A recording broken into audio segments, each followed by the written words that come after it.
अमरावती जिल्ह्याच्या विकासासाठी सर्व नागरिकांनी आणि नेत्यांनी राजकारण बाजूला ठेवून एकत्र आले पाहिजे। राजकारण विरहित जिल्ह्याचा विकास करण्यासाठी सर्वांनी प्रयत्न केले पाहिजे, तरच जिल्ह्याचे चित्र बदलू शकेल असा विश्वास माजी मंत्री आमदार ॲडव्होकेट यशोमती ठाकूर यांनी आज व्यक्त केला।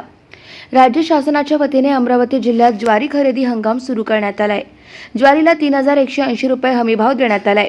या हमीभावानुसार खरेदी शुभारंभ आज अमरावती येथे करण्यात आला। यावेळी माजी मंत्री आमदार ॲडव्होकेट यशोमती ठाकूर यांच्या हस्ते शुभारंभ करण्यात आला।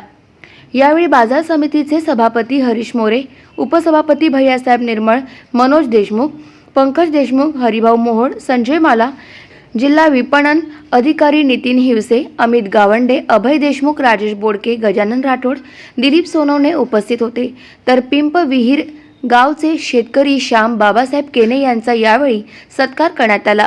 यावेळी बोलताना ॲडव्होकेट ठाकूर पुढे म्हणाल्या की पश्चिम महाराष्ट्रामध्ये एखाद्या जिल्ह्याचा विकास करायचा असतो तेव्हा सर्वपक्षीय नेते राजकारण बाजूला विसरून जिल्ह्याच्या नीटनेटक्या विकासासाठी एकत्र येतात। अमरावतीमध्ये सुद्धा अशाच पद्धतीचे चित्र आपण निर्माण केले पाहिजे। राजकारणाच्या वेळी राजकारण करून इतर वेळेस समाजकारण आणि सर्वांच्या हिताचा निर्णय घेतला पाहिजे, असे त्या म्हणाल्या। देशामध्ये काँग्रेसच्या अनेक जागा या केवळ 1000 मतांमध्ये पडल्या आहे। मात्र असे असले तरी अमरावती जिल्ह्यातील आष्टी आणि नांदगाव पेठ येथे जय श्रीरामच्या घोषणा चालेल असे म्हटले जाते। कोणत्याही जातीय ध्रुवीकरणाला बळी न पडता समाजात तेढ निर्माण न करता एक दिलाने सर्वांनी काम करायला पाहिजे।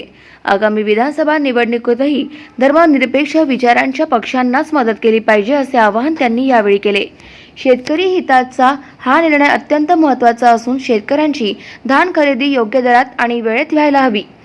सरकारी अधिकारी आज खरेदीसाठी आले आहेत, मात्र त्यांनी हे सातत्य राखावे अशा सूचनाही यावेळी ॲडव्होकेट ठाकूर यांनी दिल्या। गाव माझा न्यूजकरिता महादेव नवघरे, अमरावती।